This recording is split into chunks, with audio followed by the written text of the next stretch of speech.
Disclaimer: this video is for entertainment purposes only.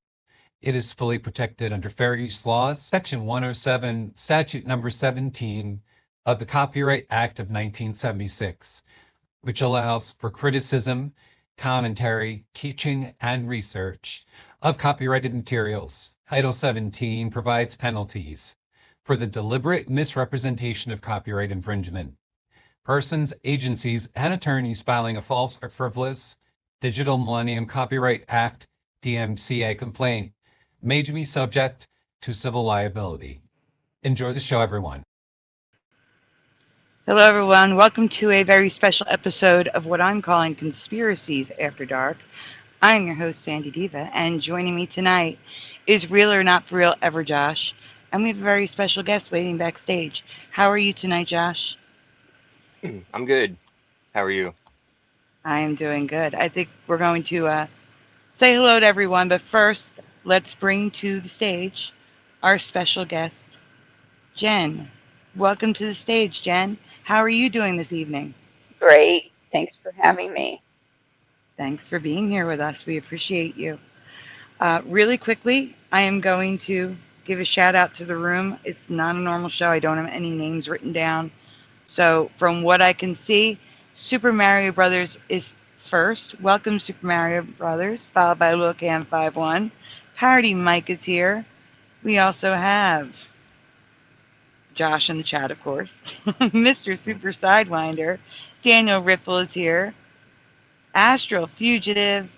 Pushing Button 62. And I think that's all I can see right now. I can tell there's people lurking.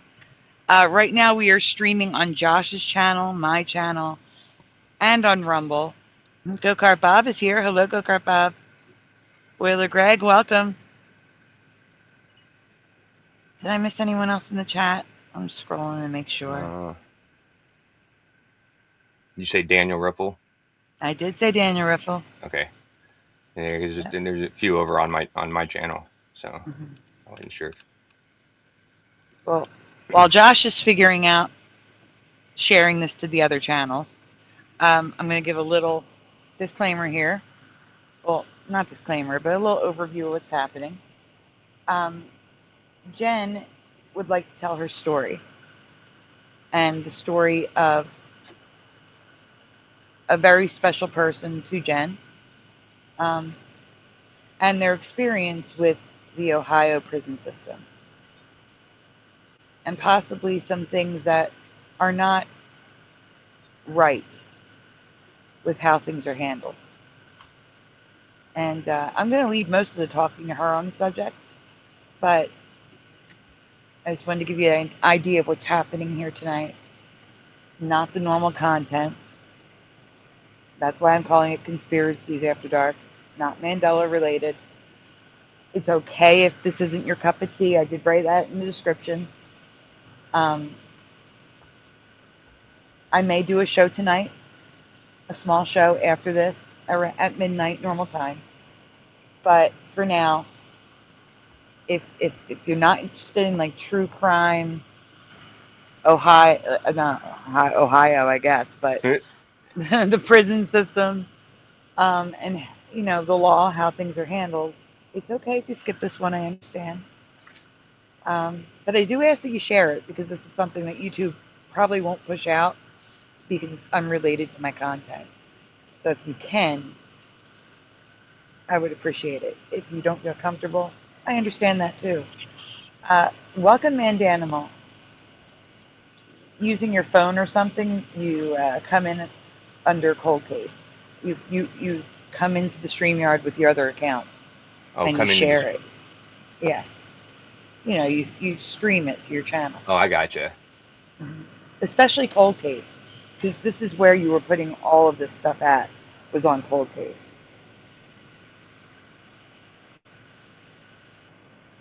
So Jen, would you like to get started? Is there anything you want us to tell them before we start, or you just want to get into it?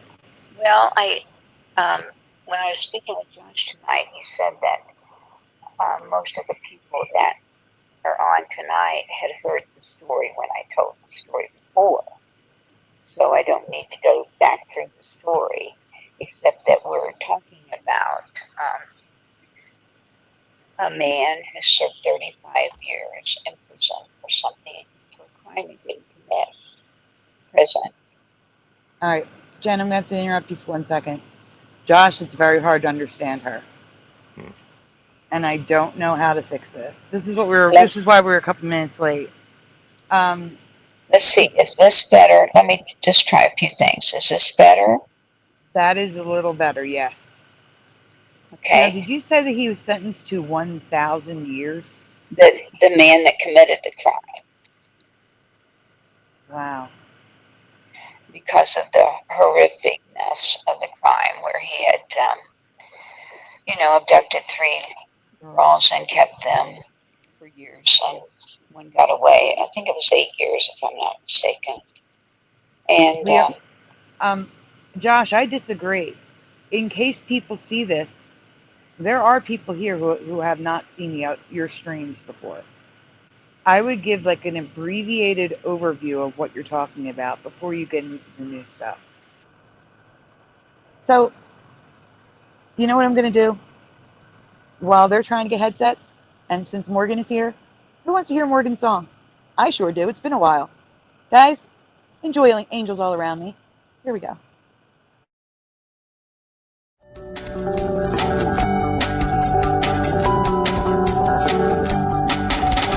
Watching all the clocks run backwards, slowly choking out my lungs, throwing all the stones around me until all that's left is one. Euthanasia haunt me nightly until their master's work is done. Give to all this what they're asking, while sex and death is all flesh wants. And while I've got angels all around me, lighting the fires that prevent from failing, send your waters inside me, feel your spirit inside me again. The promised life will time and bind you, these cuts taking all that's gold. Perspective curve my thought around you, milk my blood until it turns. All depressed and leaves you thirsty, a start to call robots home. Our soul are forging decisions leading until all have made their choice. While I've got angels all around me, lighting the fires that prevent from failing, send your waters inside me, feel your spirit inside me again. Watching all the clocks run backwards, slowly choking out my lungs, throwing all the stones around me until all that's left is one. Euthanasia haunt me nightly until their master's work is done. Give to all this what they're asking, while sex and death is all flesh wants.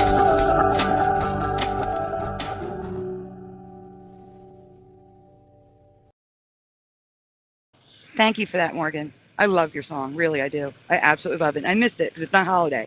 And now the holidays are over, we can play it again. We probably should have done It's Gone with Wired from the get-go. Hello, good to see you. Those of you just joining us, this is not a Mandela Effect show. This is a conspiracy corruption expose of the Ohio correctional facilities. A true crime, true story experience that is happening. I think we have audio. Jen, are you with us? Are you trying to figure out why it's echoing? Because it wasn't echoing before.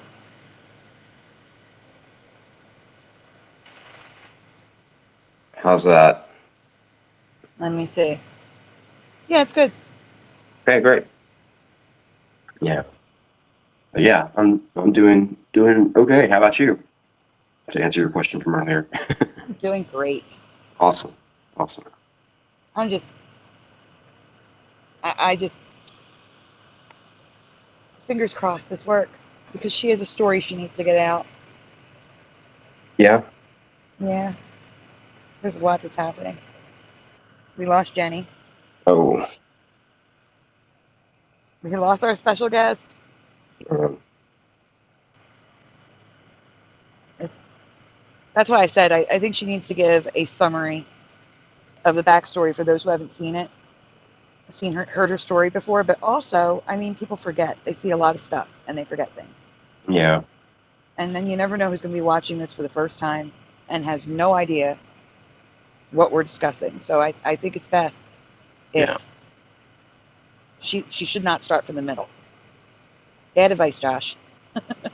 Bad Josh.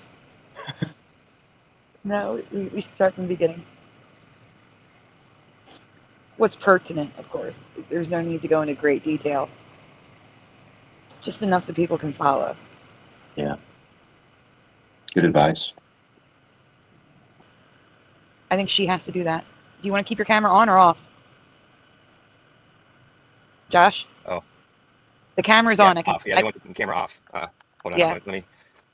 Tell your brother I said hi. Okay. There you go. You got it. Okay.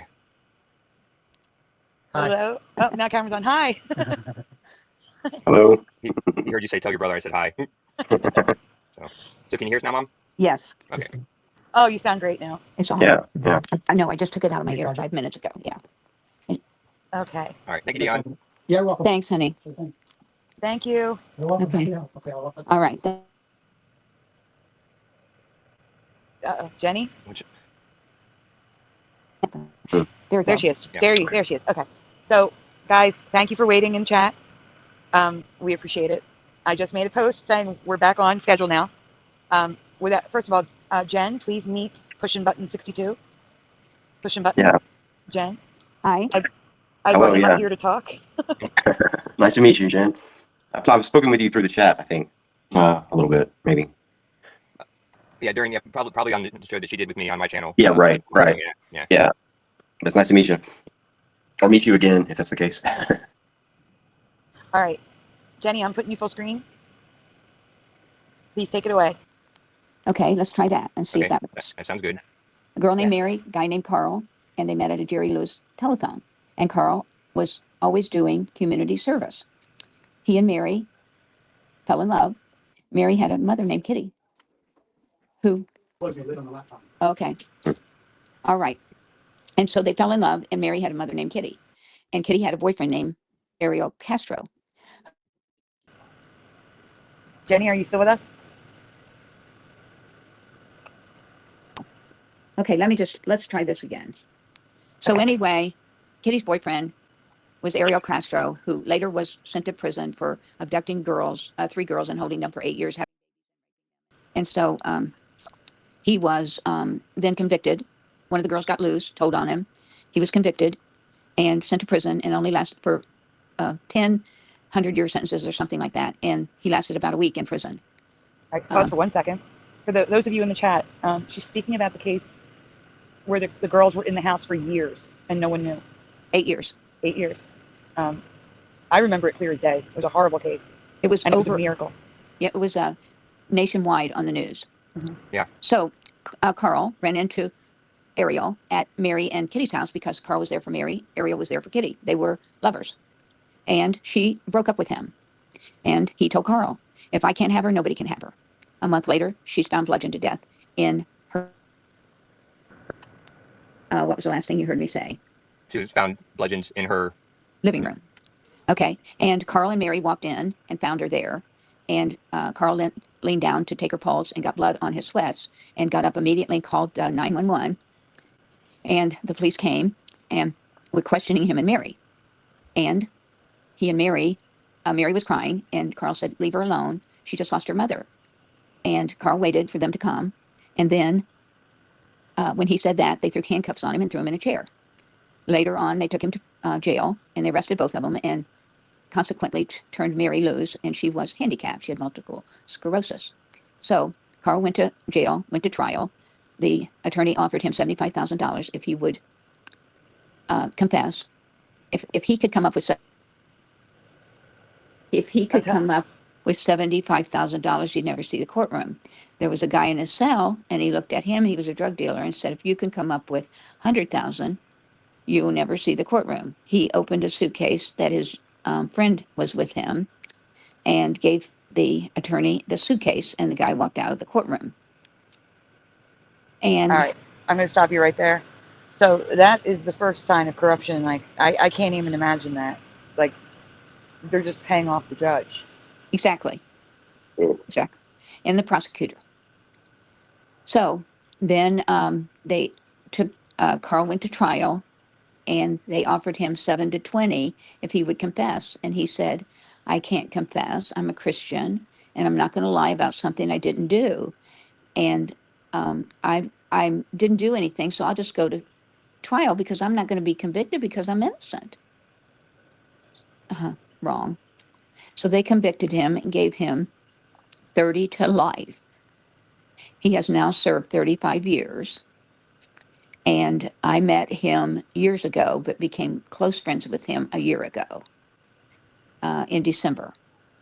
And in and then now we're going to go into the next thing. In February of 25, he stepped in a hole in the prison hall where the tile was broke, and his knee popped because he had pins in it, and he was in excruciating pain, and he went to medical, and they looked at it and said it was arthritis. And he said, "You don't get arthritis from falling in a hole." And they refused to treat him for 10 months. Okay, so that was February. So I kept calling and demanding treatment and asking for treatment and begging for treatment. He was limping. He's limping to this day. Probably has a permanent damage from One not second. being. We're going to pause you there because there's something you skipped. Shouldn't they have given him a test to make sure it wasn't arthritis? No, Oh, okay. I thought they don't waste money on anything. But that's what I wanted you to say. Okay. So he did need a test. It's just that Yes. they didn't want to spend the money. Right. Well, he may have had arthritis in that knee because he's 64 years old. Of But course. that's not what caused him to limp, because before he fell in the hole, he wasn't limping, Right. arthritis or not. So someone who's not in prison, if you trip or hurt yourself, even if you're younger, say my age, 49 years old, the first thing they have to do for insurance reasons is do an x-ray. And they may see arthritis. But your doctor's going to say, "But you weren't limping before that incident. I'm going to order a CAT scan or an MRI." Most likely a CAT scan, because an insurance company's more likely to cover a CAT scan because it's cheaper. In the prison system, it's just arthritis. Go back to your cell. That's what happened to Carl, correct? Yes. And so the leg swelled up to 3 times the size, and they wanted to give him an ACE bandage. He wanted an MRI. I called and talked to the medical director, wanted an MRI. They said, no, it's arthritis. And so they refused to do anything about him. And we kept on calling and calling and calling, and I just don't give up. And all of a sudden, one day he gets a call to come upstairs to a certain room. He goes up there, and there's a big burly guy, white guy with bald head. And he says, "You Carl Wages?" He says, "Yes." "Sit down." He says, "And what would your name be?" He says, "I don't have to tell you my name." "Sit down." And Carl said, "I am not going to speak with you until you tell me your name." He says, "You and your family better back off of calling here all the time." And I had called the governor's office 12 times, and I had called headquarters numerous times, complaining that he couldn't get treatment, to no avail. And so Carl said, "I'm leaving now.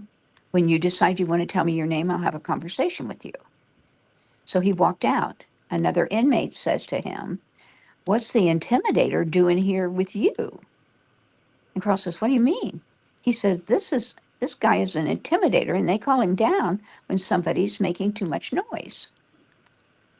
And Carl said, oh, and by the way, the guy said to him, you better tell your family to be quiet. And Carl said, that is not going to happen. And so he walked out and he left. And he asked the inmate, he says, what was that guy's name? And he said, I would rather not get involved, which you can understand that. Yeah. So then the next day he gets another call.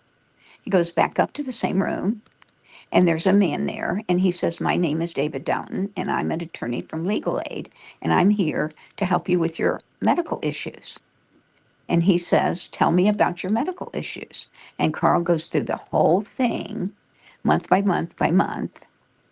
And Mr. Dalton said, so Carl thinks that he's talking to an attorney, and he has attorney-client privilege when he's talking to this man.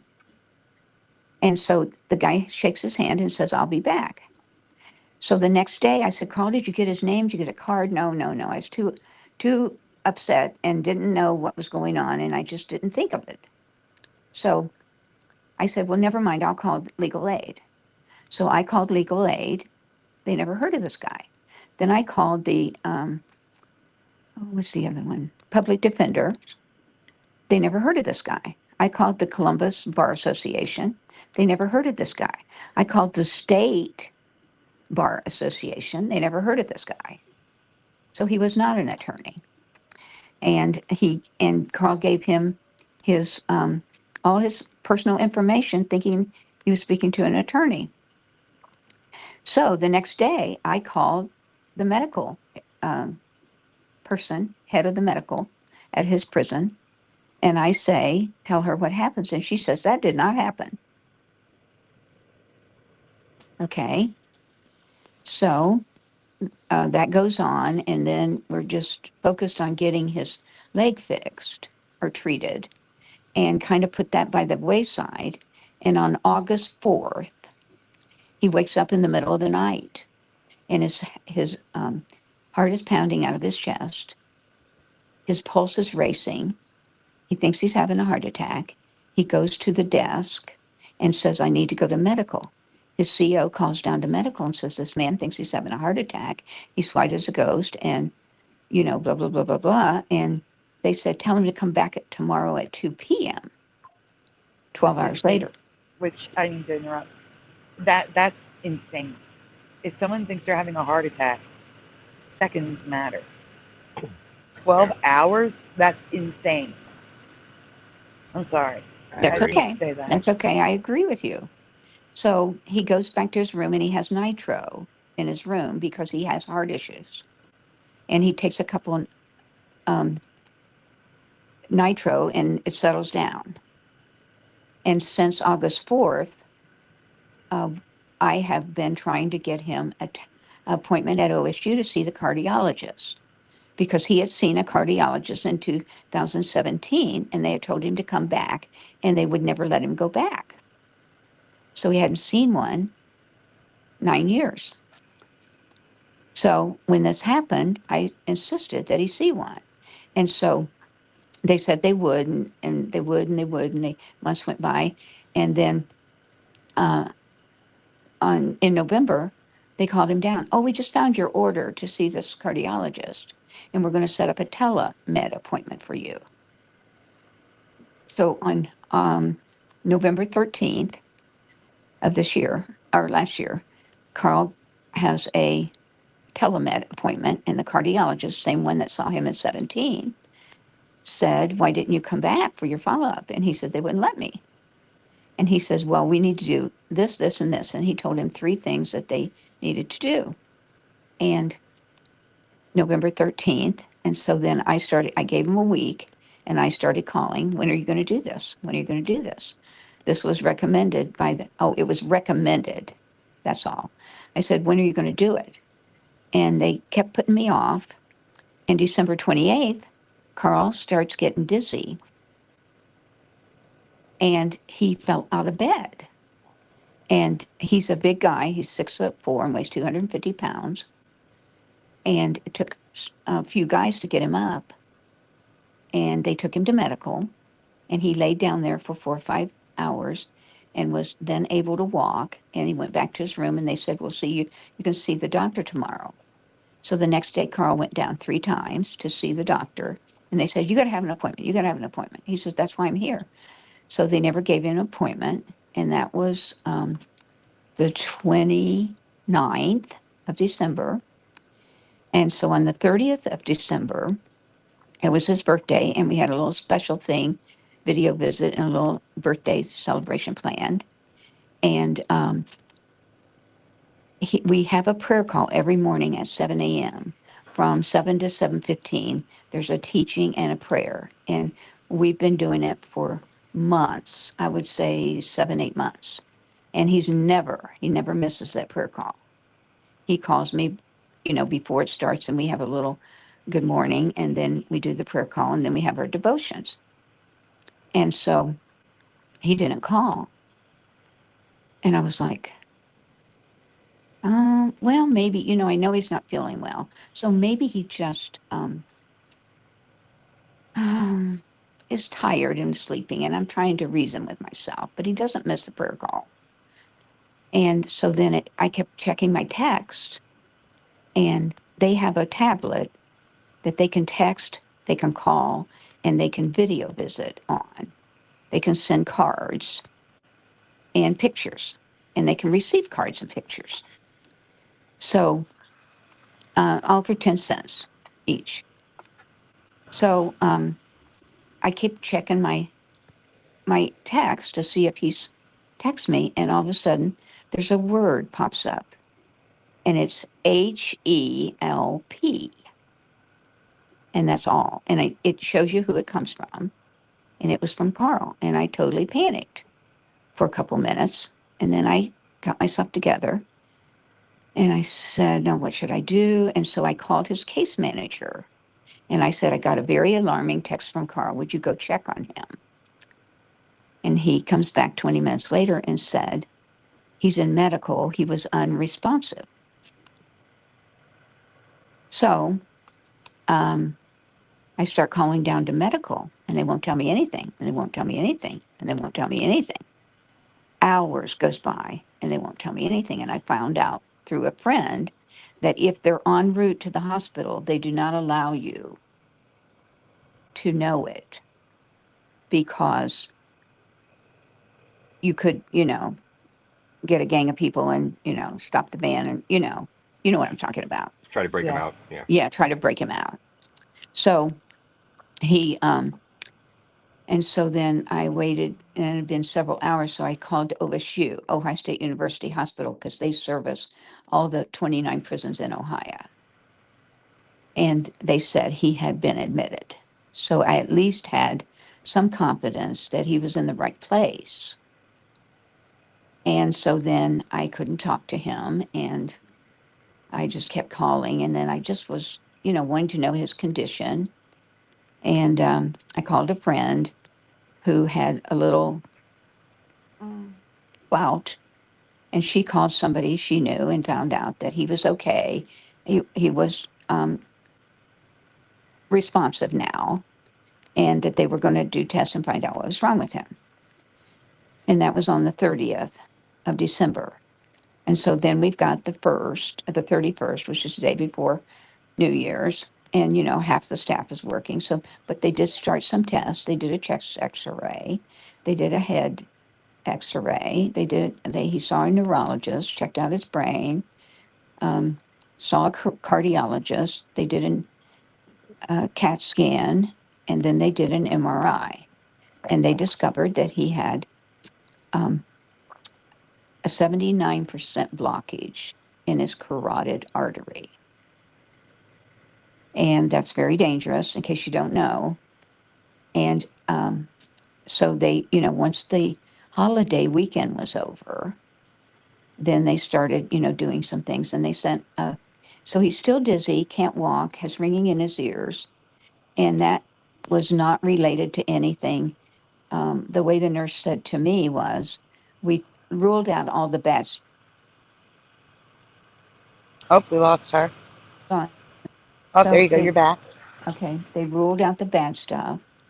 So now they got to find out why he can't stand up because he's so dizzy. Oh, And wait so one second. I am going to interrupt for 1 second.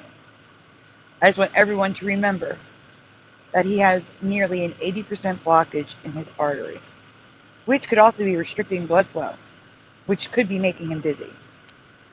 But just remember that detail, that he has almost an 80% blockage in his artery. That is a serious condition. That is very life-threatening. Go on, Jen. I'm sorry. So that's okay. And so the physical therapist comes in and she puts pillows under his back and throws his head back and turns him over one side and stands him up. And she looks at me and she says, I know exactly what's wrong with him. He's got blah, blah, blah, blah, blah, blah, vertigo. And the crystals in his ears are off. And we can cure this with physical therapy. 30 minutes later, after she put that in his chart, that he's gone. They take him to a place called Franklin Medical Center, which is it's a nursing home, and it's for people with minor sickness. They're too sick to be in prison in their cell, but it is a prison. It's a prison hospital, and they have a hospice unit there, and they have a nursing home unit for men that cannot. They maybe don't have a leg or an arm, and they need constant care. They can't live a normal everyday life in prison. So that's where they spend the remaining of their days. And so they take Carl there. And I said, and before he left, the nurse told him, you have 4 more procedures before you leave here. So then when I found out that they moved him, I said, how can you move him without doing these procedures? And they said, well, we'll take him back and forth. Well, he's been there since Tuesday, and I saw him today, and nothing has been done except one physical therapy. And he's much better. He was able to stand up and get a picture taken today at the visit.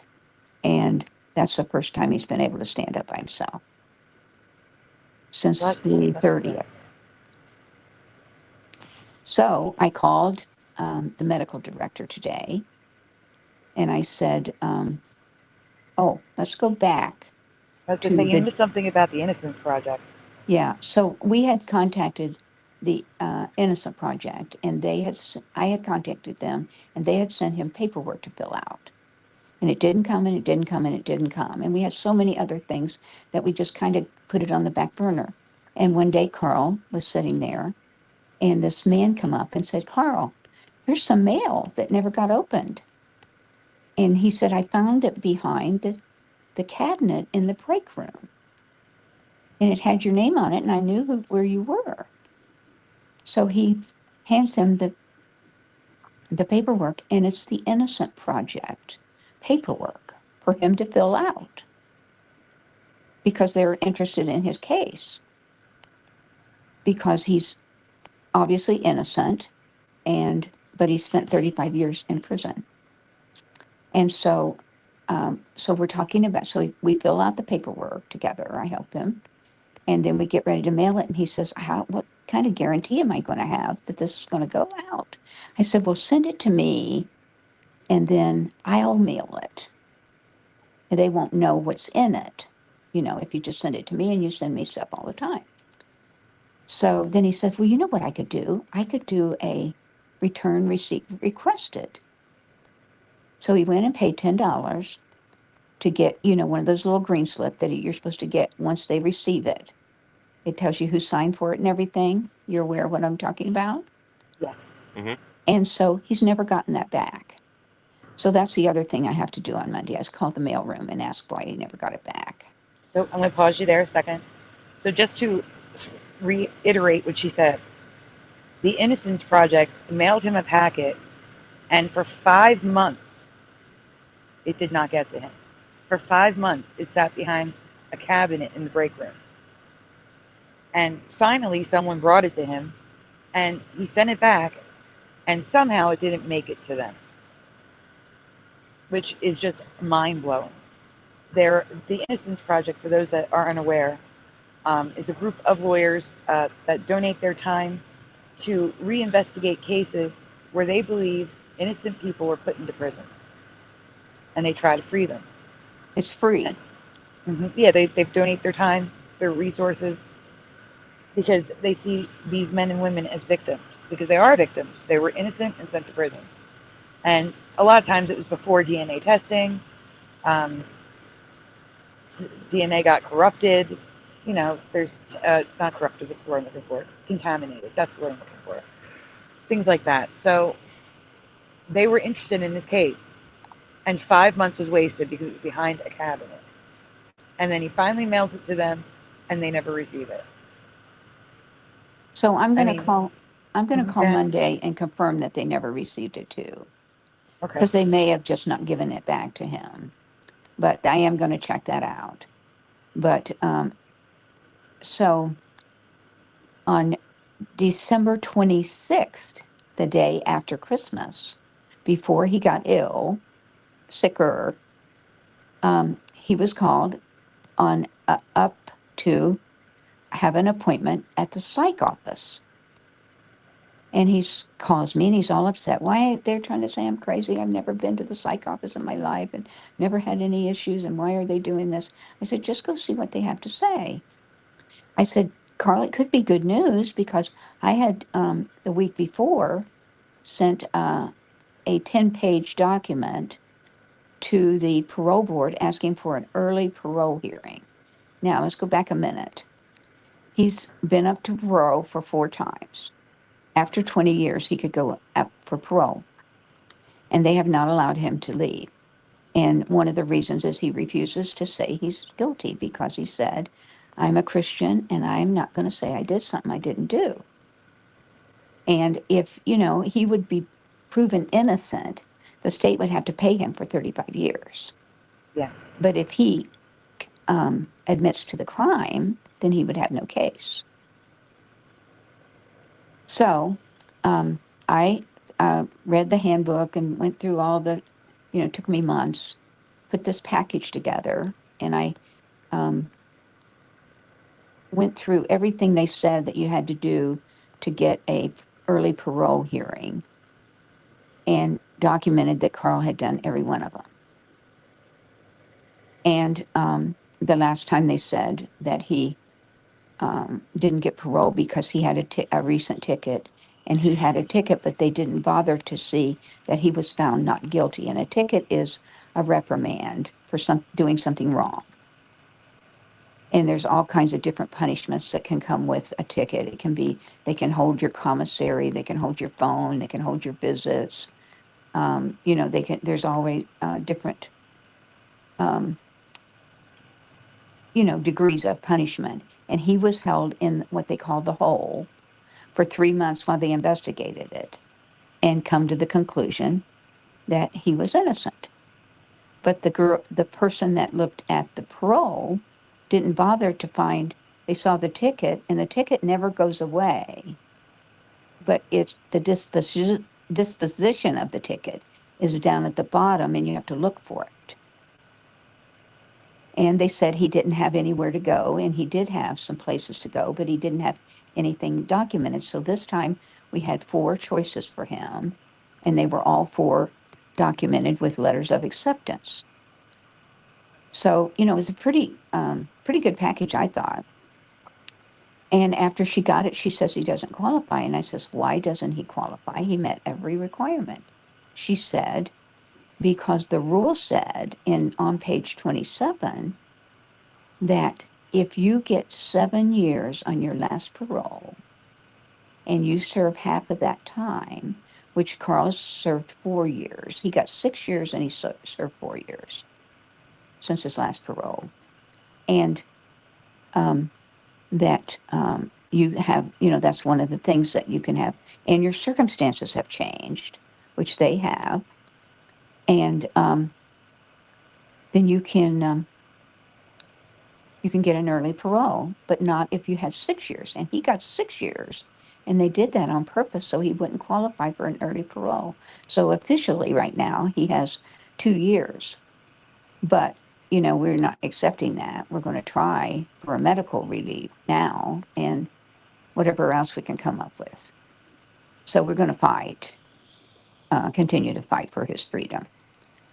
Now, So now, under the let's go ahead. medical parole, why Yeah, don't you tell them the requirements for the medical? Well, actually, I would explain that there's two different requirements based on how long you've been in prison, because that's ridiculous too, to me. That you have to have. It almost seems like if you're new to the prison system, it's easier than if you've been serving time for a long time. that's true. So if you came in after 2002, you are never paroled. You are allowed to have judicial release after you have spent half of your sentence. And if you came in before then you're go up for parole, and they can, what they call, the inmates call, flop you for as many years as they want. Now the ones that I've been to, the judge says to the inmate, go back and get some programming and get some education, because they now have a Pell Grant that any inmate can go to college at the prison's expense. So, but Carl is still under the parole thing, and he wrote a 15-page document a few years ago, which he should have never done, about the corruption in the parole board and how eventually, with this new law, the parole board is going to be out of a job because all the old timers will have died off or left, and there'll be nobody else on parole from 2002. And that hasn't helped him either. But he did wonderful research on their salaries and everything. It was pretty intense. So now let's go back to December 26th again. This is before he got sick. He was called up to psych. So the psych person, supposedly the psychiatrist, asked him all these questions, the typical questions. You know, have you ever tried to hurt yourself? Has anybody ever tried to hurt you? Have you ever tried to hurt anybody else? And I'm thinking, well, this is good. They're trying to find out if he's stable enough to leave. And so then Carl, the guy pushes some paper towards him, and Carl said, do you need these back? And he said, no, you can take them with you. And what they were interstate compact paperwork, which is what you have to leave the state on parole. And we're all excited because we think he's going to Florida with me. And so that was the 26th of December. Then he got sick, so it's been kind of on hold. So I called Miss Clemens, which is the person that reviewed his early parole packet, and she told me that he doesn't qualify because he got 6 years instead of 7. And then I told her about this man that came to see him, and she said there was nothing in the making like that.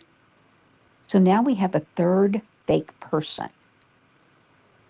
And so she turned it over to Constituent Affairs, and Constituent Affairs wrote me a letter and said that the parole board had nothing to do with that meeting. They are not considering him to go to Florida, and they have no idea who that was. Maybe I should check with his case manager. So I called his case manager, and I said, Mr. Davis, can you tell me who wrote the pass out? Because they have to have a pass everywhere they go. And he called me back and he says, there's no pass that day or the day before or the day after. Well, I knew there wouldn't be one the day before because it was Christmas. And He said, there's just no pass. And I said, well, how does that happen? He said, well, if hardly anybody was working that day, so they hand wrote a pass and there's no copy of it. Well, Carl has a copy of it in his pack up, because when you leave your parent institution, they pack your stuff up and supposedly put it in the vault. Most of the time you never see it again. But, and normally when he gets a pass, he sends it to me so that it's out of the prison and I have a copy, or I have the pass in case we need it. So he says that the pass is in his, and we could see who signed it. But, you know, he's got to get back there and he doesn't want to go back there. I told the warden's assistant today that he was afraid for his life to go back to Marion because they refused him treatment for 10 months and he ended up in an emergency. And so I hope they don't try to send him back there, because I'm going to call. Well, I'm not going to say, but they better not try to send him back there.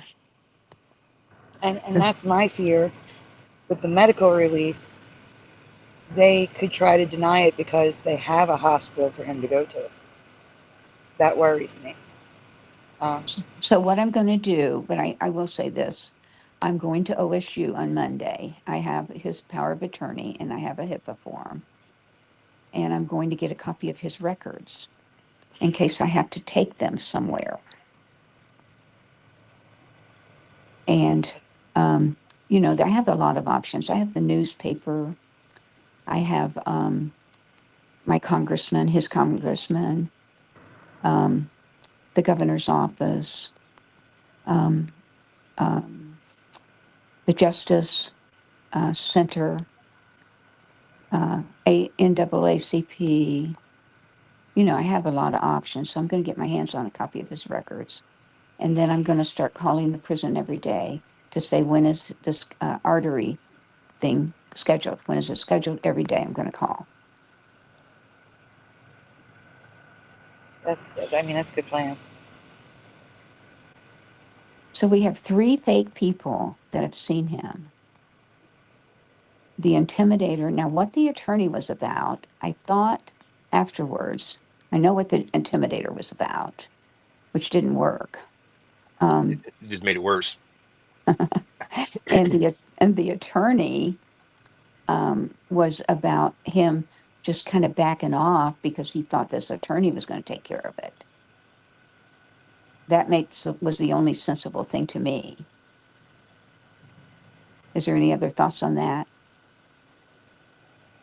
I would like to know who the other person was that met him in the prison. And that the he spoke with. so-called psychiatrist. Mm-hmm. Well, when his case manager told me, said there really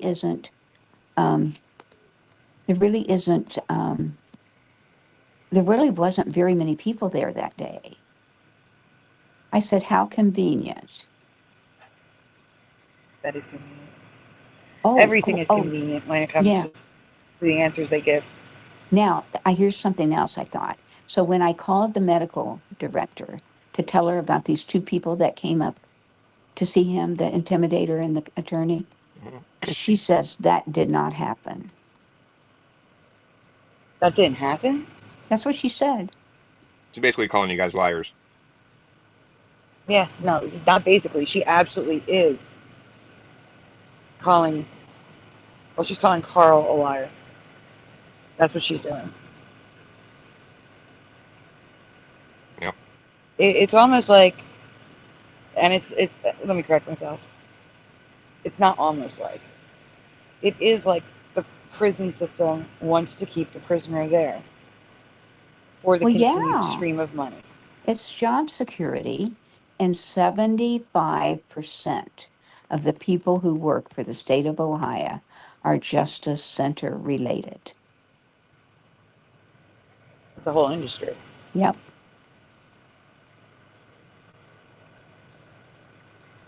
Because this is just crazy, isn't it? Now, we did look up the requirements for medical release under the parole side. It said that you need an attending physician Well, to see if fill I, out a certificate. yeah. So if I get his records, I'll have names of all of his doctors. So that's one of the reasons I want to get his records. And then I can, once we have that, I can take it to the governor's office. Which you have called, and they kept telling you you have to do something else. Yeah. They can't do Finally, anything. after about 3 months of me calling, they said that I have to work through ODRC headquarters. And at one point, I went down to the headquarters. This was in the summer. I think it was after the heart incident. And I asked to speak to the head inspector. And they have a department called Constituent Affairs. And they hooked me up with this lady that was going to investigate this stuff. And then all of a sudden, she went on vacation, which I didn't think too much about. Then I asked when she's coming back, and they said she's on a permanent leave. Of course. Mm-hmm. And this was the one helping you, correct? She was helping us. She seemed to be a caring person, which it's kind of hard to find. Yep. So it's a bunch of really, really strange things. And I think it might make a good newspaper story. I don't feel that newspaper reporters go out on a limb anymore to get stories out there if it goes against a large organization that has power. There Like is a back in the couple day. there's a couple that have written some stories about, suspicious murders in prison and, things like that. So there's a couple that'll risk it.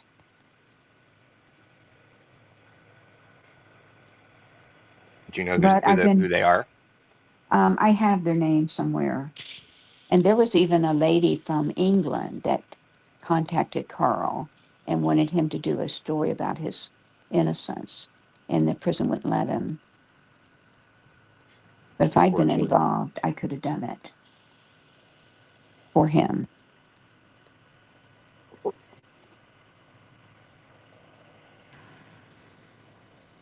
So, just to recap, just in Carl's case, and just the details that we know of, he has met with 3 people that no one has a record of.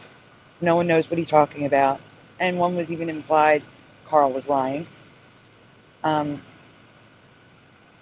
His injury to his knee was dismissed as just arthritis, whereas if you were not in prison, you would be sent for follow-up tests after the x-ray. The Innocence Project mailed him a packet to fill out so they could start investigating his case. And for 5 months, it sat behind a cabinet. I'm wondering how the person found it. He It was sat back cleaning. there. He was cleaning, and he moved the Okay. cabinet. That's crazy. That is crazy. That's great luck. Yeah. And then when Carl mailed it, you are going to call to verify. It's possible they did not give him a return receipt, that it I'm was going to received. call the Innocent Project and see if they got it. Then I'm going to call the mailroom and say, where's his return receipt? Because that's federal. That's federal You're crime. right. Yep. It is a federal crime to tamper with the mail. That is correct. He also had a medical emergency and was told not to come down to the infirmary for 12 hours. And that's all documented. Thank God he had nitroglycerin in his room. Yeah. He went to a hospital, was told he had a blockage of nearly 80% in the carotid artery, and was sent away. If any of us went to the ER with that type of blockage, you would be sent to the cath lab and they'd be putting in a stent. It's that much of a medical emergency. We're talking life-threatening territory here. And they sent him away. No procedures done. And only because he can't stand up on his own. And I gotta tell you, I've never heard of the crystals in the ear thing. That's new for me. Oh, But I read my cousin is a psychiatrist, which they have to be an MD before they're a psychiatrist. And he pulled it up on the net and sent me the papers that showed the pictures and everything. It's exactly what the physical therapist said. no, I believe you. I'm just saying And I'd never heard it before, but I've heard of vertigo. yeah, everybody, has heard of Yeah. that. Right. And that is the only reason why he's even in a medical facility right now. Because he couldn't stand Yeah, up on his own. exactly. But if he was complaining of vertigo, or he was just getting dizzy, but he was able to, it was fleeting and he was able to remain on his feet, he'd still be in that cell. Yeah. So, we believe, Sandy, that when you're a Christian and you're serving God, that nothing happens to you, that God doesn't allow it. Now, He doesn't make the bad things happen to you, but He allows them. And so I told Carl, I said, we couldn't get you here one way, so we got you here with vertigo, which is not a life-threatening thing. And now, we know what's wrong and we can, fight for getting it. So I appreciate you letting me share. And he's really a nice guy, doesn't deserve any of this. Of course. I was going to ask you, do you want, if people have any questions, do you want to answer them? Or Sure. I don't know if they do have questions. I just thought I'd ask.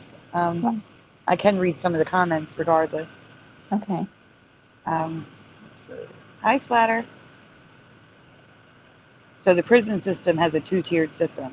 Yes, it does. If you come into the prison system later, after 2002, your release is treated completely differently with a totally different forms to fill out, different requirements than someone who's been serving longer than that.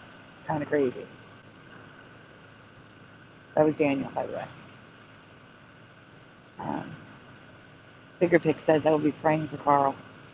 So if we have somebody's thinking of a question, I just want to close with Carl Wages has 50,000 hours of community service documented by the prison system. He has earned over $400,000 for the Susan Komen Cancer Society.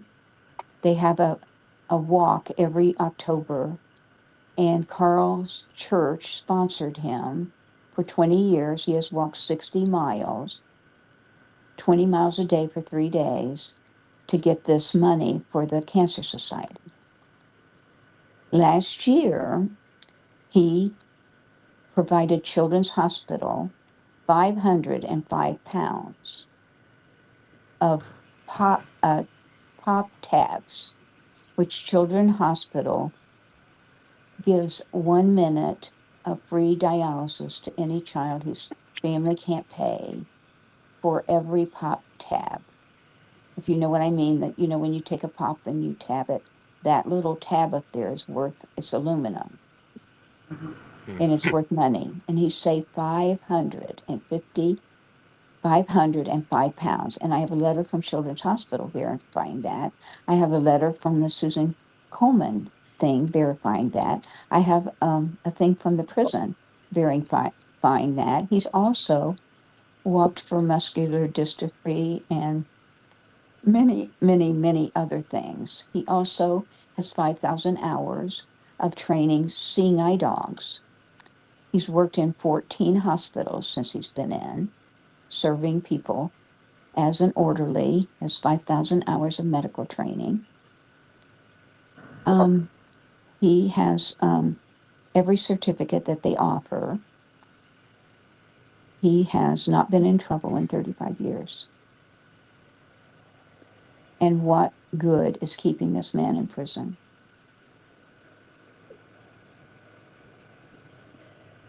That's horrible. Well, I need to clear something up for Mandanimal.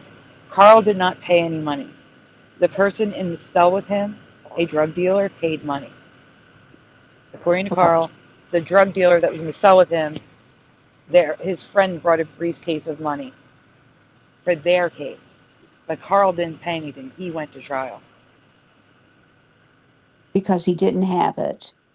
He says, I'm a truck driver and I can get it. No, we have to have it today. And he says, that's okay. He says, I'm innocent, so I didn't do anything wrong, so I'll just go to trial.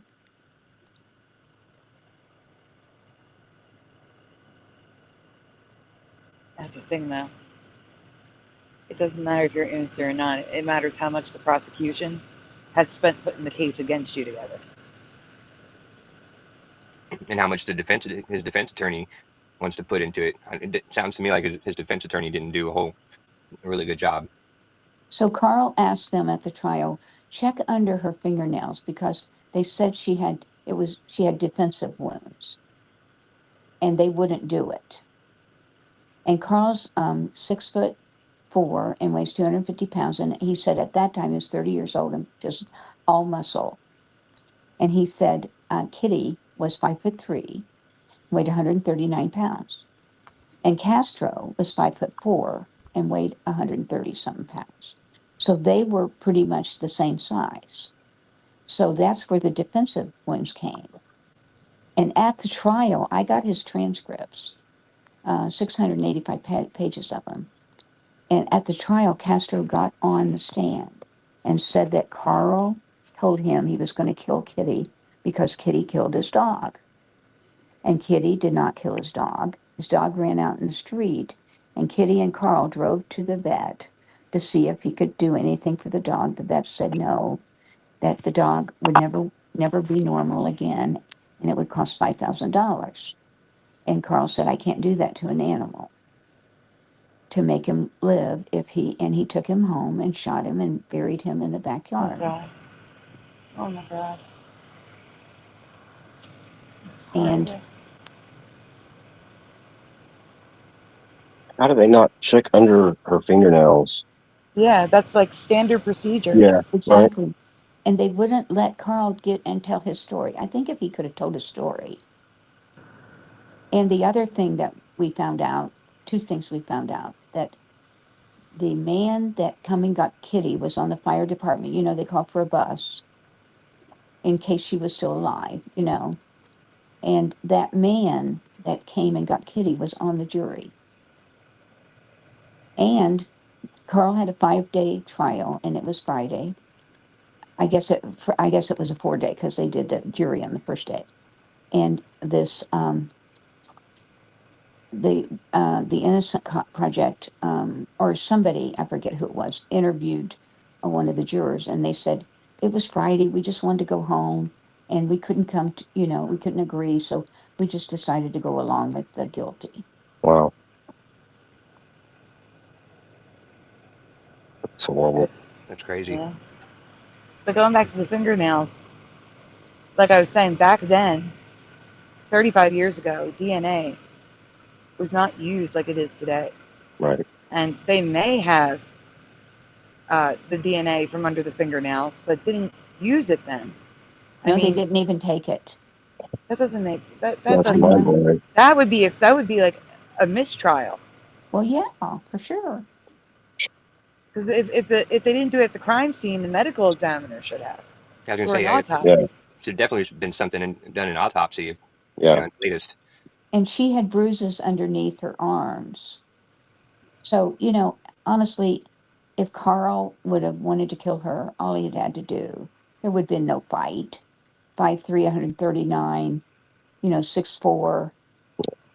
But when she had bruises under her arms, which means that she was holding them up while he was beating her. Castro was beating her. And he wore a long sleeve shirt to the trial, and they asked him, "Where were you this night?" He said, "I was in Mexico," and they said, "Where's your ticket?" He goes, "Oh, I left it at home," and they never demanded to see it. I mean, honestly, if Sandy, you think about it, when somebody dies, who's the first person? The boyfriend or the husband, right? Yes, that's the first person they usually look at, correct? But they didn't even look. Well, you know, I think they did look at him, but I think he had money. And it shows what kind of person he was when, you know, years later he abducted these girls. I'm surprised that after he was arrested and convicted, that they didn't Yeah. at that point go and test the DNA. Because in 2013, when he was arrested for what he did with the girls, um, I'm surprised they didn't run his DNA against the DNA from that case, because he was involved in that case. Well, they may have, but not from 92. They didn't go back to that. Is his evidence just he said, she said, like he's saying he's innocent, or is there evidence to support that he is innocent? That's sickening. So if we're just going by words, you have the word of one that's been in prison for 35 years without causing any trouble, and someone who walked away from that case, went on to capture, kidnap, and imprison 4 women. I think it was 4. 3. 3 Yeah. women. Do horrible things to them. Oh, and when he took them, they were children still. They were teenagers. And 1 or 2 of them gave birth.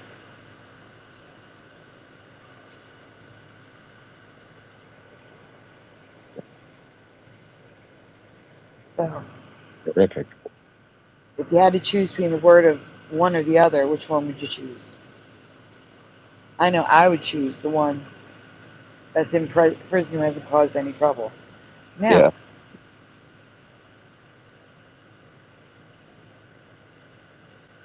I have not seen the details of the case. And I do agree with Jenny.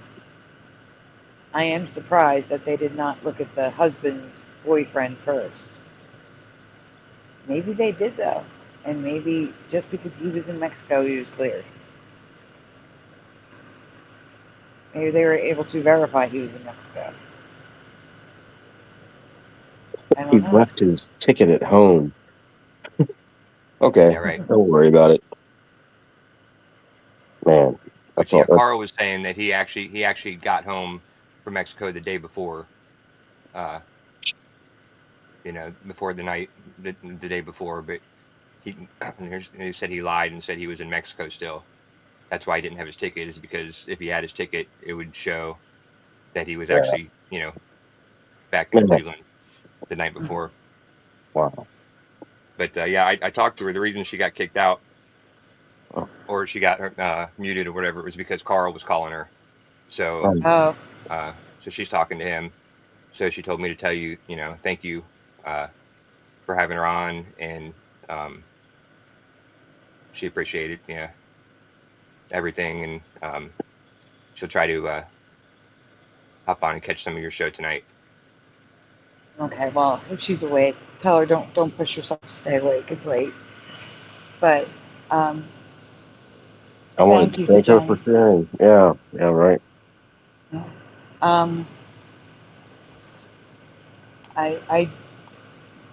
Josh, I don't know if you can answer the question in the chat, because you did read the case, well, some of the case, right? Is there any evidence to support that he is innocent, like physical evidence?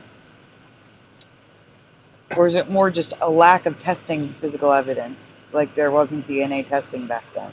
I haven't gotten through a lot of it. It was hard to read. But I was kind of went through and just read some of the key witness like the when they Testimony? testimony, yeah, when Castro was on the stand, and some of the people like that, and there wasn't a whole lot of stuff. I mean, the thing that according to his story, he's told me his story a couple times, in his own, and he says that he got there in the morning, they found her body, and he leaned down to check her pulse or whatever, and got blood on his clothes.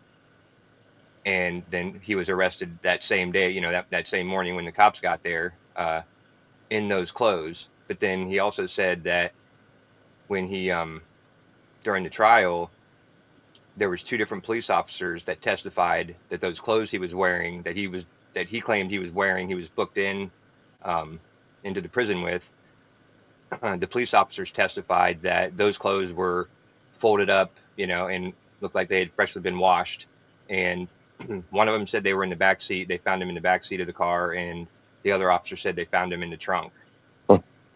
But if I was a defense attorney at the time, my first thought would have been, okay, these police officers testified that they were folded up, and laundered, and freshly laundered in the back of the car.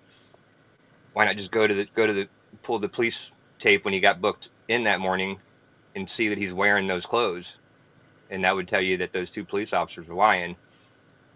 So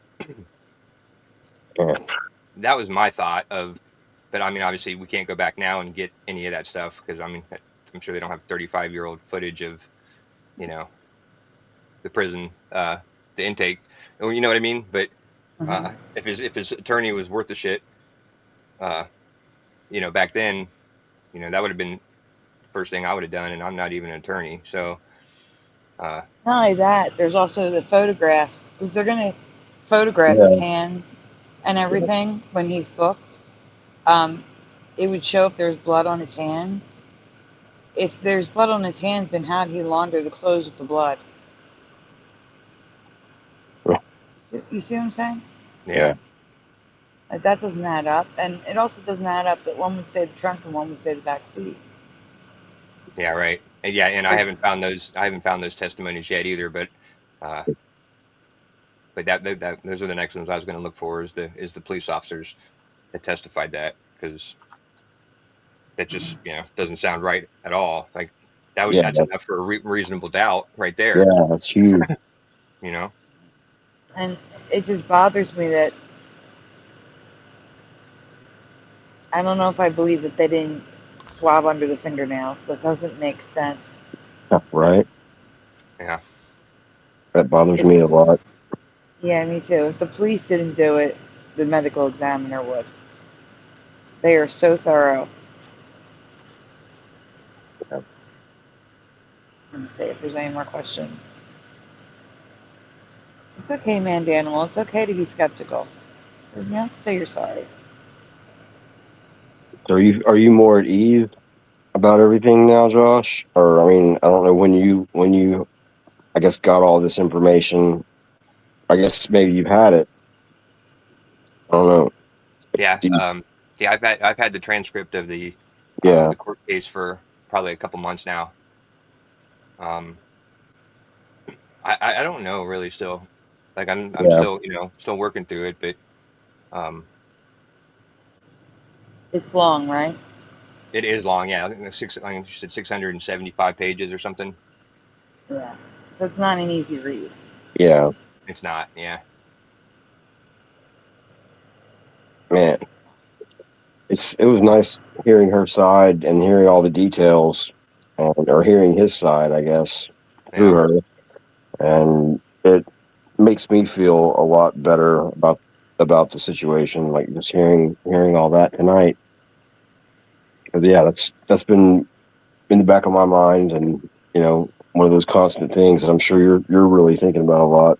But yeah, I appreciate hearing her story, or hearing his story through her tonight. That was really good. Yeah. His last name is Wages, Carl Wages. Bigger Pick was asking. Wages. It's also in the thumbnail, his name. And it was at Cuyahoga County, Ohio. And if all that stuff was happening to him, I can just imagine what's happening to other prisoners in the system. Yeah. You know, they're not targeting one person when it comes to getting proper medical care. I mean, the Innocence Project, how does it end up behind a cabinet for 5 months? How does somebody Like, find it? yeah, but That's wild. Yeah. 5 months. It was like, first of all, Yeah. how did it end up in the break room? Yeah. Yeah, I mean, It's obviously somebody mail. It put it should have there. gone to him. Okay, hold on. I'll be right back. She's calling. Okay. If Yeah. she's How does that? calling, I'll put her back on stage. Yeah. How does that not get shredded if they're trying to get rid of it? You know, Mhm. that's wild. That is Well, kind the of person trying to unusual. get rid of it may not. It was not the same person who found it. So the person who found it may not have realized they were trying to get rid of it.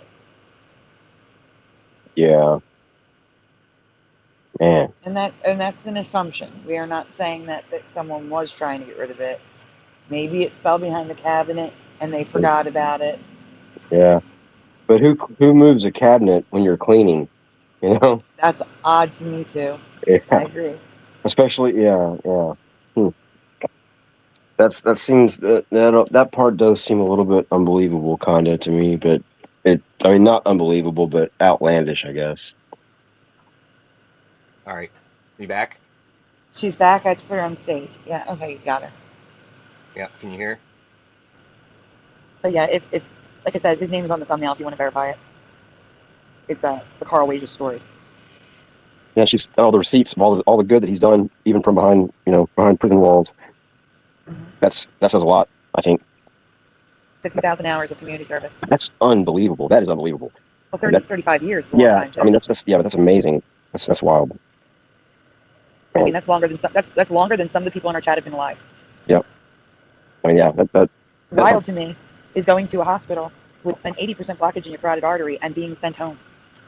yeah, That's wild to me. yeah. Or popping the pins out of your knee and basically being told to walk it off for 12 months. Is that what she said? Or 11 months, something like that? Yeah, and also wild is thinking you're having a heart attack and the infirmary saying, come down in 12 hours. Yeah, yeah. Sickening, all of that. Torture, and yeah. It is torture. Yeah. It's inhumane and we have laws to protect against that. Yeah, I thought it was really, really great that she told his story tonight. It makes me feel a lot better about the situation. I mean, about him, yeah, that part of the situation anyway. I guess with that, we're going to end the stream. Like I said, tonight there will be a show, normal time, a shorter show. We're going to be looking at some things. I want to show you guys a video about a product on the market if you have kids. They even market to adults, but originally it was marketed for babies and children, but now they're marketing to adults as well. It's a device. I need to show you something about that. We're going to show you Cushion's Mandela, which I had to finish putting together. But we'll be back tonight, so keep a lookout for us. And then we'll have we have a lot of Mandelas to get to on Saturday, because there's Mandelas that we didn't cover that we were supposed to cover that we accidentally skipped over, like the mummers. I promised to tell you about the mummers and we didn't cover it. Yeah. I have that presentation to cover plus others for Saturday's show. But tonight we will do a short show tonight around midnight, so keep a lookout for that. I want to thank you all for being here. I want to thank Cushion for joining to talk with me so I wasn't by myself. You're welcome. Thanks for having me up. I enjoyed being here. But most importantly, I want to thank Jenny for joining us and telling us her story and Carl's story. Because even if you don't believe any of it, you can still see if there's corruption that needs to be addressed and shouldn't be happening. And I think it's important to get that sort of stuff out there, because the longer it stays in the dark, the longer it continues to happen. So thank you to Jenny for sharing that. I know it's not easy. And Josh, is there anything you want to say before we head out? Sorry, I'm back. It's okay. Is there anything you want to tell us or say or info? Yeah, she just said, to tell you thanks again, and appreciate you taking time to let her, tell her story, and hopefully, Of course. Get some answers. That would be great. Yeah. That would be absolutely great. But yeah, I think the number one thing to do is follow up with the Innocence Project and follow the instructions that I sent to get that medical certificate thing rolling. Otherwise, it'll be 2028. Yeah. That's crazy. Not with that blockage. You can't. That's too late. It's too late. And your mom is a very kind and thoughtful individual. She is. Yeah, I agree. I agree too. Well, with that, thank you all for being here. Thank you, Josh. Thank you, Cushion. And most importantly, thank you to Jenny for sharing the story. We'll see you guys tonight. If you have more questions, the comment section, you can always forward them to Jenny. But I hope you have a great night. Hope to see you later tonight. And guys, you know what time it is. Say goodnight, guys. Good night, guys. Good night, guys. Thanks for being here. See you guys later. Good night, guys.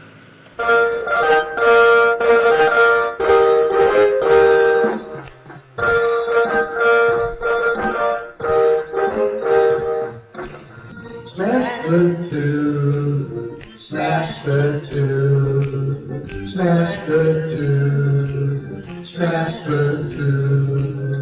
Turn the strap up, turn the strap up, turn the strap up, turn the strap up, turn the strap up, turn the strap up, please turn it off. Why must we watch Friends? Why must we watch Friends? Why must we watch Friends? Why must we watch Friends? I've seen this show about 1,000,000 times. Not even funny when I'm drunk or high. Why must we watch Friends? Thanks for joining us tonight. Is that freaky? Wait a minute. This reality is not going to be very pleasant when all the good people leave. I'm telling you now for the 100th time to change the Isn't even close. How could you say otherwise? The land's everybody, Hero 77 here. I'm doing good. Now that I'm home and off work. Why must we watch Friends? That laugh track is so annoying to me. Fog that's happening over across everywhere. No. Pastor of Muppets. This Asian man propagate never too late. Yes. Working on. Maybe it's cold outside. Part of your world, it flip-flopped again. We all come from different realities, like I explained last week. Then watch TV, sit down and catch those LA. Why must we watch Friends? Why must we watch Friends? Why must we watch Friends? Why must we watch Friends? Why must we watch Friends? Why must we watch Friends? Why must we watch Friends? Why must we watch Friends? Why must we watch Friends? Why must we watch Friends? Why must we watch Friends? Why must we watch Friends?